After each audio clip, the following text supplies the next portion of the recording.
But you see, the Igbos were deliberately pauperized and impoverished by the Nigerian nation.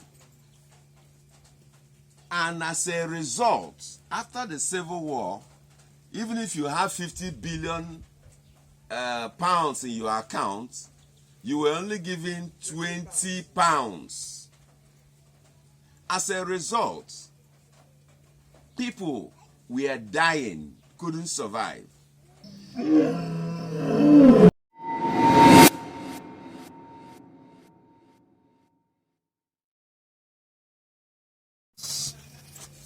Without root, foundation, or effort, started after the Civil War.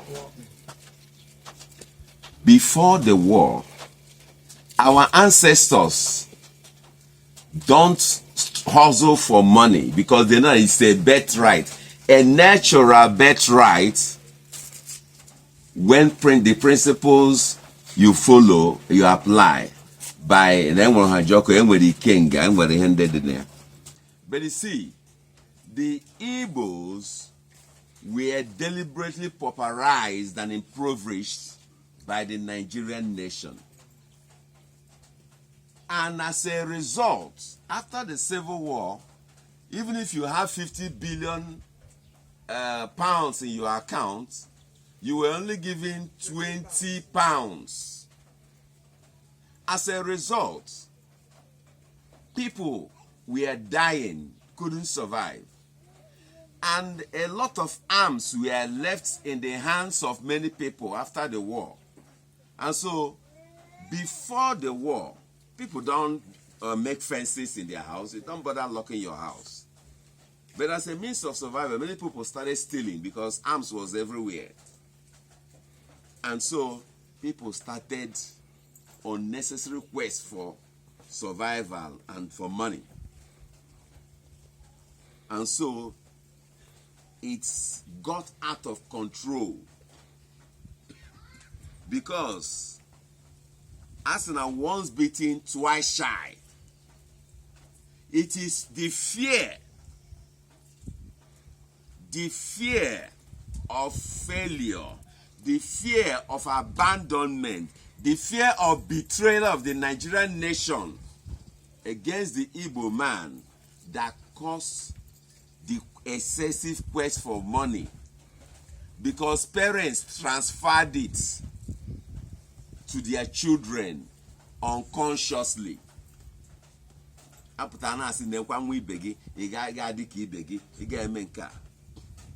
So you find out that it is an unconscious fear that is holding the Igbo man captive, an unconscious fear that he needs to break out of. If you don't break out of that mode, that fear will be a blockade to your acquisition of wealth. Because that energy frequency of fear will always make it difficult for you to attain wealth. So coming to terms with this is very important for everyone, for every family to realize that this is a creation, a man-made creation,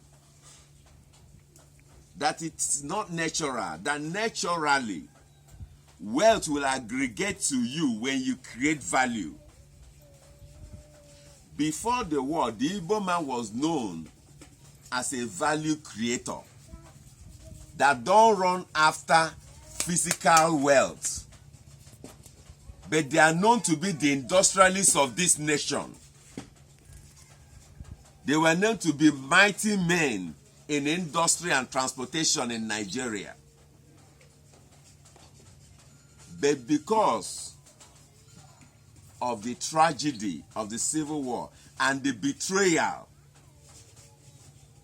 of the agreements of the lip service of no victor, no vanquished, a fear welled up. Now, for the Igbo man to survive it, there have to be a deliberate and concerted effort to heal the psychic fabric of our land.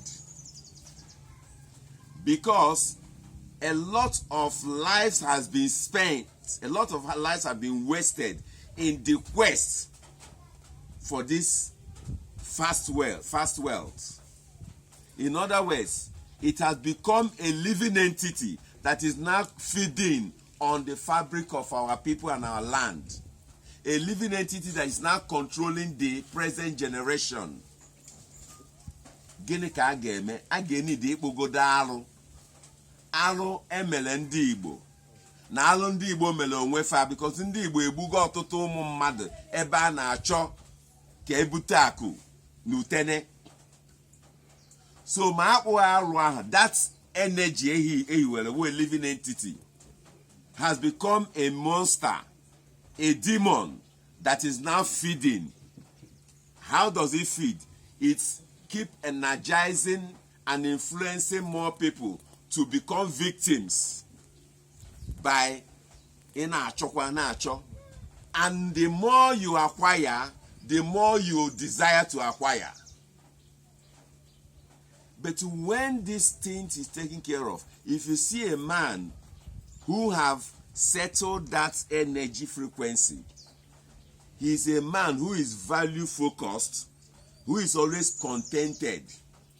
He doesn't hustle for money. He'll take time to create value, follow up with that creation, that thing until it expands, because knowing that the value will attract prosperity.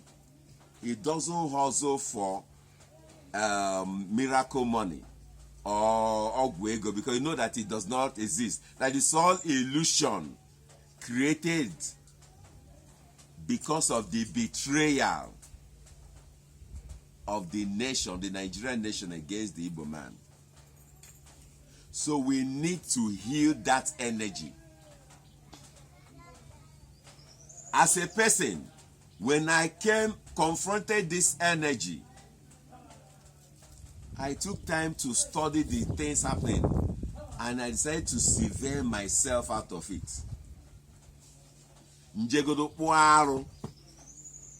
My own contribution, because whatever my ancestor may have done in that guide is part of my own contribution to the negativity. So so that can wake, because I put a no nunu, he wears up put and does or no nunu. So every family non this own nunu, because and when family naked to okay that 20 pounds na Igbo, and when family then when they had Diego Mbaha, and when they lose their properties in the name of abandoned property. That betrayal was so painful, many of them died. But it's not dying that was the issue. They died with anger and grudge. Died with desire for vengeance.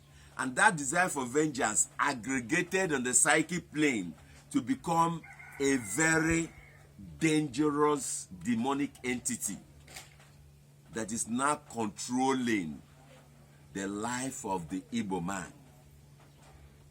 So we have become our own problem because of our creation. And for us to free ourselves, freedom, it can never happen until you first free yourself. A slave can never give another person freedom. You must first of all free yourself of your entanglement with this energy. So it starts individually. Stop pointing accusing finger at the next man. Look at yourself. Look at your family. How can you be able to sever this energy, to free yourself, to realign your energy and attune to nature, that value created will always attract patronage? That is the solution. So Yankawara with the reason